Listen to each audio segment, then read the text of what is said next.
Hello, everyone, and welcome to this episode of From Page to Stage. I'm your host, Wendy Corner, and this podcast is for you if you're an entrepreneur. Yeah, page, stage, entrepreneur, they come together. And you're thinking, well, page? You may have a solo book out. You may have a contributory book out. You may have a regular blog. But if you're an entrepreneur, you got socials, haven't you? And what's that if it's not published work? Check that box. What about the stage thing then? You may not be quite so happy about the stage part. You made keynote, happily or otherwise. But if you've got a business, you'll be in networking meetings. That's a stage. If you can have a one-on-one conversation with somebody, and if you're an entrepreneur, you jolly well do, don't you? It's part of your networking. Well, if you can have a one-on-one, you can do a podcast. This is a one-on-one conversation. Just a few people listening in. Come on, join us. Join us. Let's get your message, your book, your work out to the world. You're in the right place. Welcome. Now, OMG, am I excited about this conversation? I'd love to introduce you to my very good friend, and I really mean that, my very good friend, Dr. Melissa Robinson-Winemiller. Melissa to her friends. Now, Melissa, we have spent some lovely time together in Cambridge when we were on the same stage and behind the scenes as well. Now, I know a little bit about Melissa, more than I do a number of my guests. However, she knows herself far better than I do. Melissa, I'm going to pass the buck to you. Tell us a bit more about who you are and how you got to where you are now.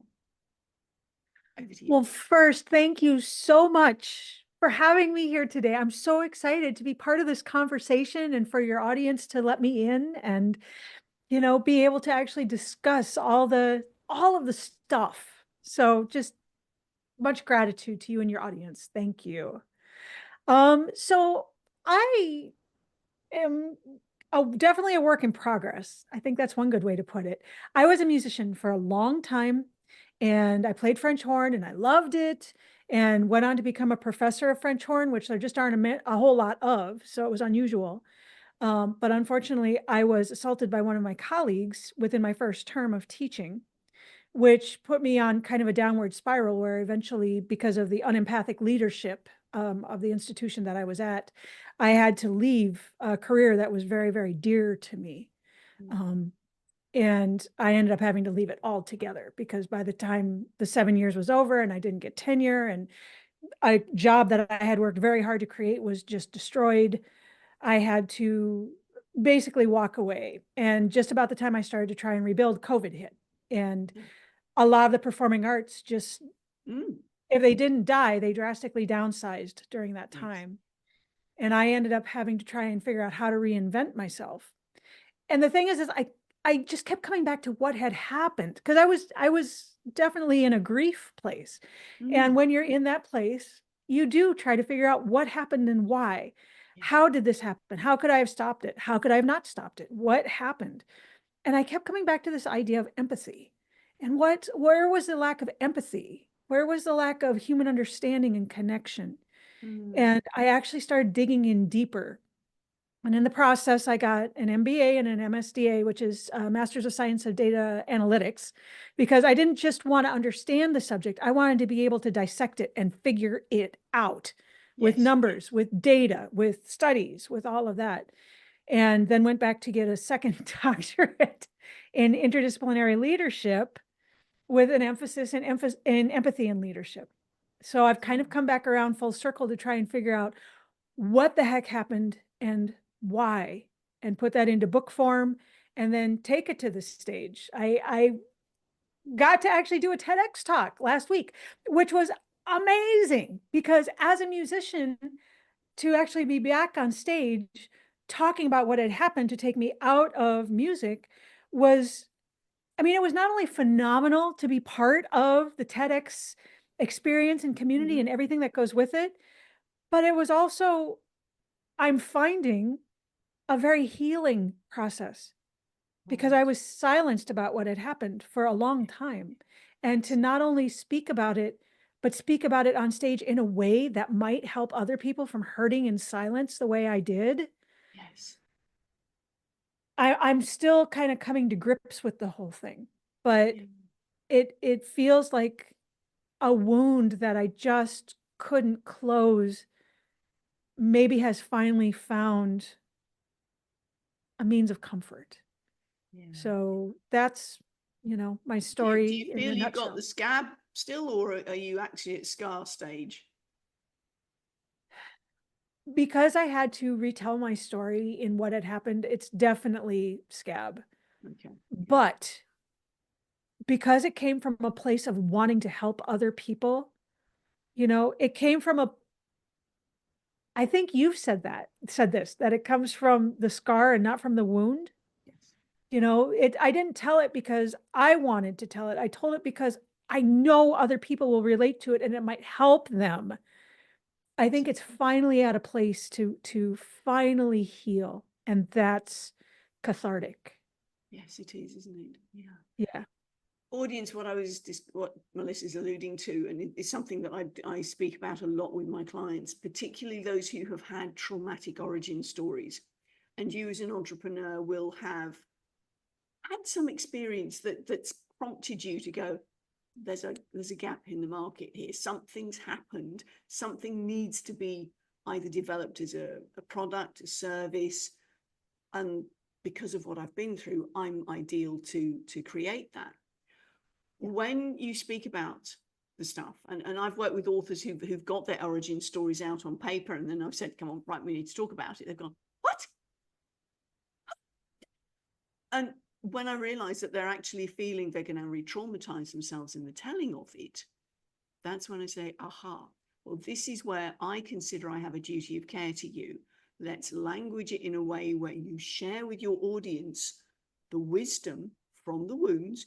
You tell a bit of your story and you dig a little bit into the emotions, but you don't get stuck there. You don't get into the miry mud because one, you don't want to re-traumatize yourself, and neither does the audience want to go there. I mean, No, this isn't therapy. no. Thank you very much for making that point with us, Melissa. Okay, so TEDx. We're recording this, audience, in, where are we? April, beginning of April. Yeah. But it will be published much later into June. So we will have the link, which will go in the show notes. So go watch, because Melissa's work, I can tell you from experiencing it myself, is phenomenal. You do need to go listen to that. Okay, so that's where we're at the moment. Got another PhD coming up, haven't you? You're working on? EDD. It's an EDD, but yeah. Oh, Yep. what's an EDD? It's a different kind of doctorate. So a PhD is a doctor of philosophy, and you Yes, dig in really, really deep and narrowly on one subject. yes. An EDD is a doctorate of education. So they call it a scholar practitioner degree, whereas a PhD, you're just in like pure knowledge. An Okay. EDD, you're actually expected to be able to convey this knowledge and more than just a dissertation. So I felt this was much more applicable to what I do because I don't want to just hoard the information. I Yes, want to bring it to the world. yes. So So as part of your dissertation, excuse me, audience, we're just going to have a little bit of a discussion here. So for my benefit, as in for a PhD, you have to defend your dissertation before your the panel. With mhm. an EDD, do you have to present? Oh yeah, I got to do the whole dissertation in defense. I have to write, I have to research the 5-chapter dissertation, the committee. I still have to do everything they do, maybe not to the complete depth that they do. It's a little broader, it's not quite so narrow, but considering what I'm doing, I'd actually rather have a broader Yes. scope on what I'm doing anyway. It's not that one is better than the other, they're just different. Well, what the point I was making was, do you actually present as in this is what it's all about and teach them? Yeah, yeah, yep. They call us scholar practitioners, so that's what we do. Is Mhm. that session recorded? I don't know. I Worth know for asking. sure they're open to everybody. I don't Worth know if it's asking. recorded or not. I will find out. Mhm. All part of the social proof. Yes, indeed. So that'll be 3 times doctor. 2. 2. 3 masters, 2 doctors. Right. Okay. Will you carry on studying after that or not? I do actually. My husband says I'm crazy because I want to do what I'm calling the academic Ironman. So I'll have 1 doctorate in the arts. Uh-huh. This doctorate will be in the soft sciences. And then I Okay. want to do my 3rd doctorate in the hard sciences, because that's what my masters are. I have 1 in the arts, which is music, 1 in the soft sciences, which is my MBA, and 1 in the hard sciences, which is data analytics. So I want to do, I figured that's like qualifying for an Ironman. And I want to do the doctorates and actually do an academic Ironman, which is a So, little insane. only a little. What are you going to do? What am I going to do? Whatever I Yes. want. Well, yes, I realize that, but do you have an inkling of what your hard science PhD will be in? And that will be a PhD, won't it? Yeah, that one will be. You know, I'm kind of torn because I would really like to do something in economics, but that's actually considered a soft science because it's more behaviorally based. Ah, yes. Mind you, that would tie So, in with the empathy. yes, I think that economics and empathy could really have a huge tie-in, but it would mean I wouldn't strictly have a hard science, which the other way for me to go would be to continue on with the data analytics and statistics. But I think it could be of more use in economics. So I might, instead of swimming, running, and what is it? Swimming, running, and Oh, yeah. biking. Maybe I'll Okay. do swimming, running, and skateboarding. Wait, I can just see you on a skateboard. What do you reckon you'll do? Well, back in the ranch. Okay, Yeah. thank you, audience, for indulging us as a little side on that one. It's given you more of an insight into this wonderful lady's pedigree in her wonderful head. Okay, I want to take you back in time, Melissa. When did you realize that writing was something that you quite enjoyed and you could express yourself in writing? I've always enjoyed writing, even when I was young. My mom was a teacher and she was very good at writing. And unfortunately or unfortunately, she had my sister and I convinced that we were good at writing and not good at math. And because she felt she was good at writing and not good at math. So I always kind of leaned into the writing side because I was like, oh, I can do this. And then as I got to academia, there's a lot of writing involved. Yes. But it's very different. It's a very different kind of writing, So being able to write a book and write in a way that people want to read has something I've kind of come back around to recently. But I've always enjoyed doing it, Yeah. Some of my previous guests have been creative writers through their childhood into teenage years. A lot of them have been journaling, particularly through teenage years, as a way of working through all those wonderful emotions that happen during teenage years. And then they've hit academia. Creative writing has to go to one side because, as you pointed out, academic writing is a very different ball game. Yes. Yeah. But you're now coming back to the creative stuff. I mean, the fact that you're doing all this academia as well, you're managing to pivot between the two very nicely. Well done, you. Thank you. Thank you. Sometimes it is a completely different mindset. When I went between doing the book and doing my dissertation, I almost have to rescrew my head on because it really is very, very different. And the language is different and the audience is different. That's the big thing. Your audience is completely different. So you write for your audience. Well, I mean, one of the things I say to authors when I've been working with them is to start with, get everything out on paper. Do your data dump, your verbal diarrhea, everything out. Don't worry about censoring it. And then physically go and sit in a different chair. Read what you've written as your ideal audience and see Yes. what makes sense to them. All that detail you've put in, is it necessary? One of the authors I've worked with, she had a 3,000 word chapter limit. Her first production was 5,000 words. And I said to her, can I be honest with you? Yes. If your name's not Dorothy, I don't need to know your shoes are red. Oh, there's too much in there, isn't there? I went, yeah. It was important to you at the time. But as far as your audience is concerned, is that amount of detail pushing the story on? Is it giving them important information that's relevant to them? Yeah. So as you say, it's writing for your audience, isn't it? Yeah. Yeah. Whether they're professors or whether they're lay people. Yes. Yeah. Beautiful, beautiful. Thank you. So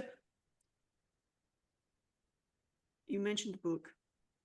Tell us more about that book. So speaking of knowing your audience, this book is specifically geared towards leaders. It's called The Empathic Leader, How EQ via Empathy Transforms Leadership for Better Profit, Productivity, and Innovation. Oh, whoa, slow down. That was a very fast run through the title. Could we try that one again, please? Sure. So it's called The Empathic Leader, How EQ via Empathy, which is my methodology, transforms leadership for better profit, productivity, and innovation. And I actually can back that up with data that it does. Nice. Nice. So you've got, excuse me, you're actually proving that this is affecting business's bottom line. Yes.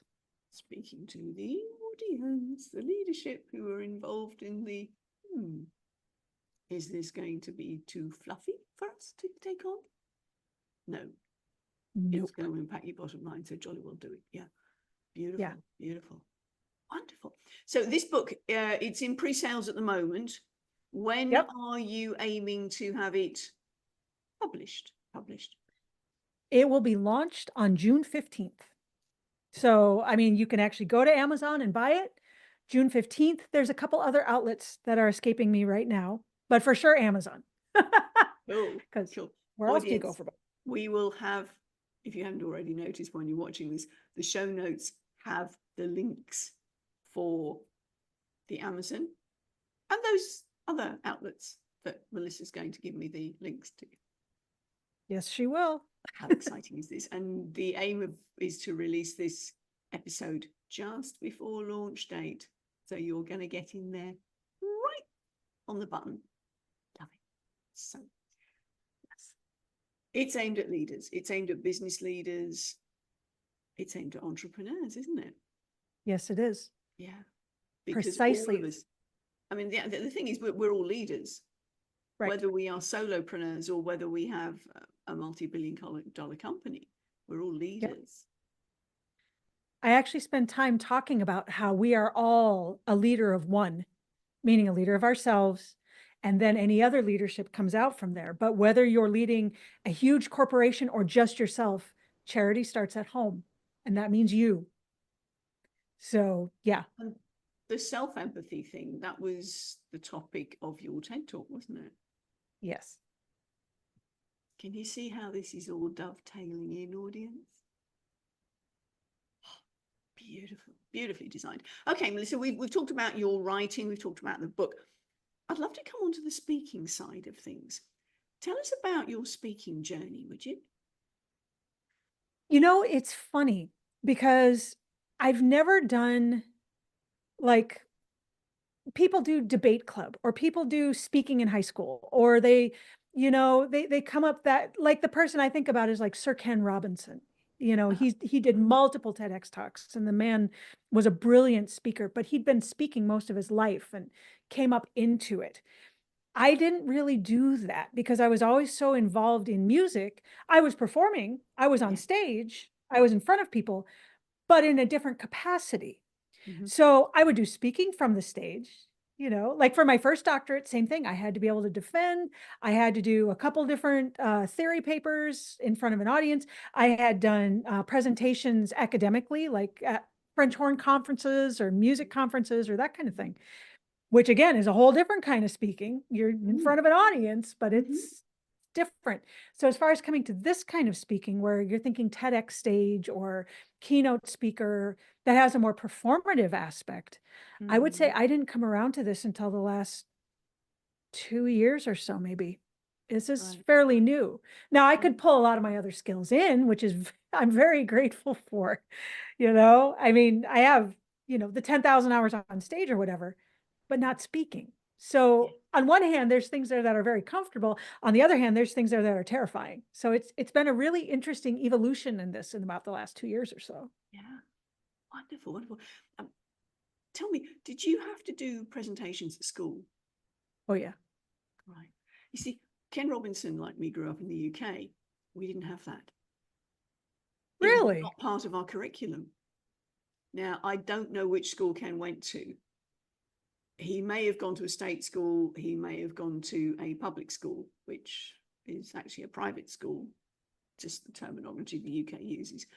Now, if he went to a public school, he may well have had a debating opportunity being part of that.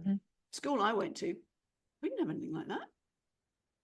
So I'm curious because I know a lot of people that I've spoken to who have grown up through the Americas. I believe Canada have the same thing as well. Have had an experience where they're frozen during a class presentation, and it's really put them off ever speaking again, particularly if they were on the shy/introverted end of the spectrum. Yeah. So this is where I think, really? Ooh, that's interesting. Because I mean, I got as far as university without ever having to do a presentation. Well, see, in high school and stuff, I didn't, but I don't consider myself a normal American, whatever that is, because my dad was military, so we moved every 2 years. Oh, right. So Yes, of course. I found often that, the kids would get stuff either before I got there or after I left. So there was actually big gaps in my education when I went to university. Right. So I don't actually know what it's like for other people. I just know for me in middle school and high school, I really didn't do presentations, but at university, I had to do more of it. But same thing, I might be reading a paper or I'm standing up with notes. I'm staying in one place. It's completely different. It's a lot more like lecturing. Yes, yes. I mean, that's the thing. And obviously you as a professor had lecturing to do as well. I'm wondering whether, though, your lectures were also a little bit more, sorry, I'll get it right. Hold on. Fist up the bell. Yep. Yes, exactly. I think I'm rude, but yeah. I have performed in orchestra's audience, but that way. Yes. And usually not quite with the French horns. I've had trombones behind me, so had earplugs in. I'm so sorry. Well, but we both know trombonists can be a bit playful. So not to go in the ear. Yeah, not to go too far off subject. I won't go too far. But in high school, I remember reading a murder mystery where the trombonist put a piece of fishing line on the end of his slide and was tickling the flautist until she was ready to go insane. And somebody murdered the guy, and everybody was like, "Well, he needed to." He was playing these practical jokes on everybody. But I remember particularly it was the flautist in front of him with the fishing line poking her in the back of the neck. So I wish I could remember the name of it now. Oh, how fun. Anyway, sorry, audience, we've digressed into another of our commonalities. Okay, so we've looked at your speaking, and we've done the pièce de résistance with the TEDx very, very recently. Yeah. We've spoken about the fact that there are different opportunities for speaking. They have complementary but different skill sets. Yes. Audience, before we were offline, I was before we hit record, I was sharing with Melissa about one of the TEDx talks that I was helping out with, because I was head speaker coach at TEDx UWA for 5 years, and we had a professor who was telling me she knew how to talk, and I said, yes, you do. You know how to lecture. This is different, and yes. There's lecturing, there's keynoting, there's MC work, which is a very different skill. There's the virtual world, there's podcasting, there's networking. There are so many different stages. So if, as you're watching this audience, you're thinking, I could never do public speaking, my question to you is, what's your definition of a stage? Yes. That's where I will ask you to think about first. Because if you're going for the raised platform with the microphone and the rah, rah, rah, like Tony Robbins, which is where a lot of people get stuck, it doesn't have to be that way. No. You do you for the right audience with your wonderful message on the stage that's most appropriate to both you and the audience. To say that we can't stretch you into other stages, but let's start where you are most comfortable. Great, thank you. We've done page, we've done stage, we've done your book, which is coming out in June. Pre-sales already available. Yes. Is there going to be another book coming? Oh, absolutely. I have at least seven that I have sketches for, and yes. Wow. Yes. You're going to be a regular. Here you go. Yeah. The first one was empathy and leadership. Yes. The second one is going to be more empathy societally. So it's going to be something that really is for everybody. Yes. You know, I mean, it's something we could all use. The third one is going to be empathy in healthcare. The fourth one is going to be empathy in academia. Fifth one's going to be empathy in government, which is kind of something that we could all maybe discuss, you know, that sort of thing. But yeah, I mean, I want to keep going with this because empathy is such a major human thing. And to your point, when you were talking about that there's so many different kinds of stages, empathy isn't about feeling. Empathy is about understanding and human connection, which is precisely what you do as a speaker. You want to connect, you want to communicate, you want to have that understanding. So understanding that what you're doing is you're giving empathy as you do this, and you're also getting it back from the audience as you're connecting, as you're understanding, I think is an important point, you know, because as a speaker, you're not alone because you're connecting. Yes, absolutely. And when you read the audience, and again, going slightly off topic, but not much, we had one of our TEDx speakers who read the room incredibly well. One example he gave bombed. So he went off-piste and came up with a couple of other examples. The audience came alive. The TEDx team blanched because they thought, oh, where's he going? Where's he going? What I said to the TEDx crew, the speakers before we started, know your material so well that you can go off-piste if it looks as though what you're saying is not landing. Yes. You've also got to bear in, but as long as you come back to the piste, and if there's any data that you've included, don't go away from that, because that has been fact-checked. And if you produce any data that hasn't been fact-checked, your video is unlikely to get published. Yes. So the other thing to bear in mind, people, if you're thinking about doing a TEDx, is you have two audiences. You have the audience in the room, yes, and you have the audience who's going to watch you later. Yes. So this is where you walk a tightrope between giving examples that land in the room and thinking about who's going to be watching it as well. Yes. It's a very different ball game to any other speaking opportunity. It is. So, you know, a little bit of pressure there. A little bit. Just a tiny. Yeah. Okay, so what I would love you to do now is to tell us, how do you embody your words when you take them from page to stage? You know, when I'm on stage, I actually feel I'm very physical with my words, because now when you're reading, it's all kind of up here, right? But when you're trying to convey it to an audience, it's like performing. It's not enough to just stand and talk. You know, you're talking about 43 kinds of empathy, and that we have different levels of what goes on with self-empathy. And so you're demonstrating what's happening, you know, in a way that the audience unconsciously can absorb what you're talking about. Because otherwise it's just like a barrage of words, you know, and that's no good. It's just a word bath. but I want them to understand on a different level.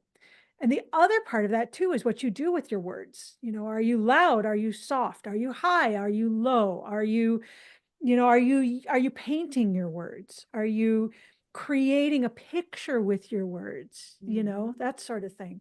And when you put all of this together, it can be magic when you speak. But it is something you have to think about. It doesn't just happen. No, it Although if doesn't you do happen. it enough, it makes it look like it just happens, but it doesn't. That's the rehearsal time, isn't it? The practice makes That permanent, and therefore it flows. Yes, that's right. exactly. To your point, then Melissa, you're saying that you're painting word pictures that pulls in your visual audience, the people who process visually, and the Yes. wonderful gesturing things. Audience, you may well have heard the stats on how much information is conveyed visually at, I think they say 55%.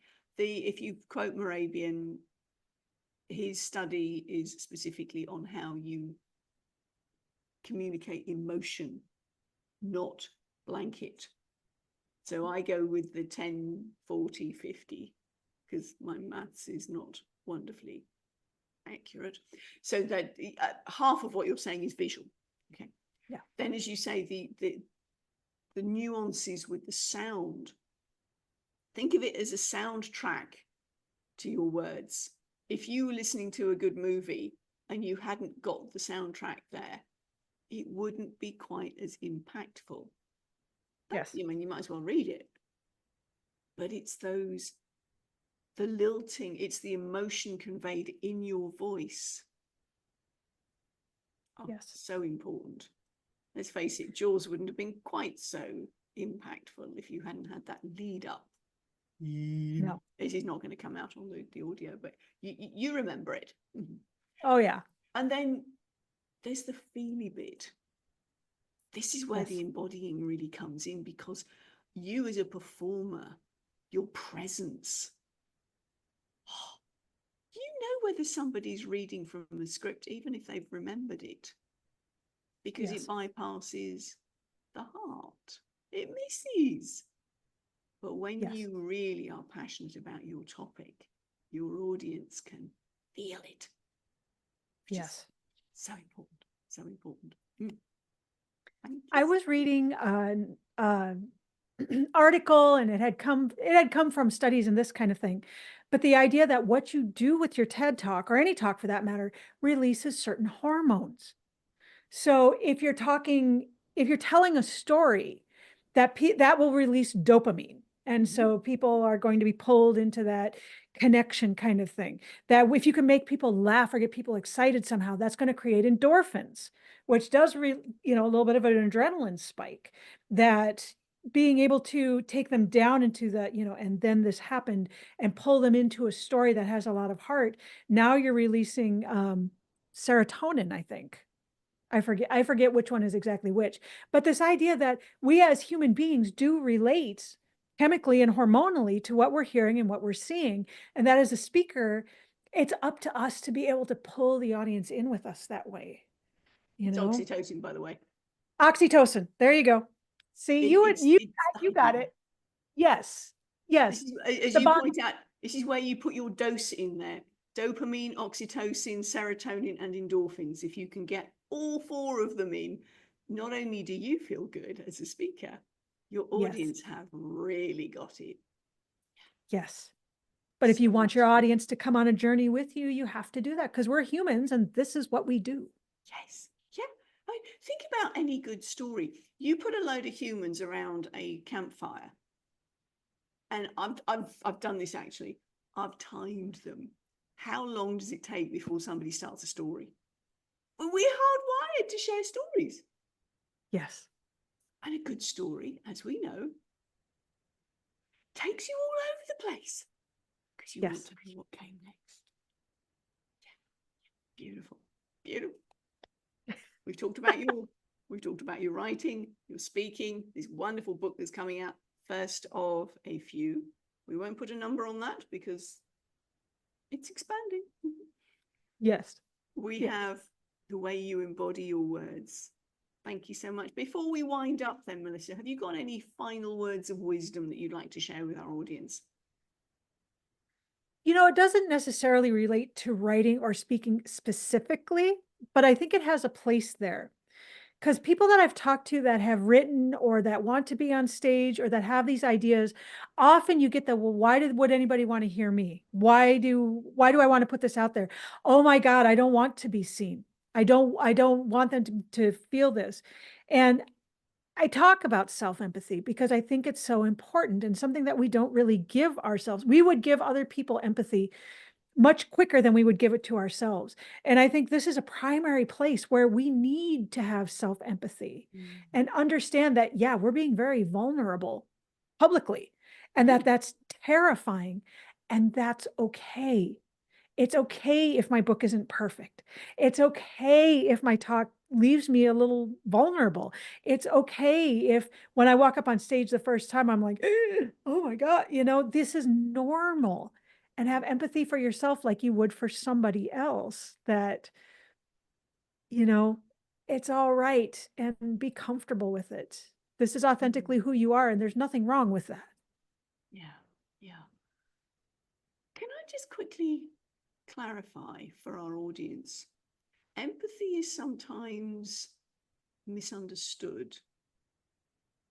Could you give us a working definition of empathy versus sympathy, please?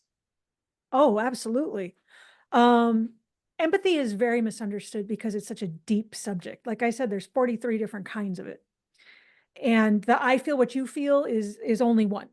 Yeah. And that's where people get confused. It's an important one, but it's not the only one. The difference between empathy and sympathy is the focus. So if with empathy, if you're focusing on the person who needs the empathy, you're giving them the empathy and they're the prime focus, it's outside of you. Sympathy, you focus on yourself and how it makes you feel. So for instance, with empathy, I'm going to be in that bubble with the other person. And it's going to be like, I don't do anything. I don't try to fix it. I don't take responsibility. I don't judge them. I don't do anything. I am just in that feeling with them. And it can be very immersive, which is why it's so uncomfortable.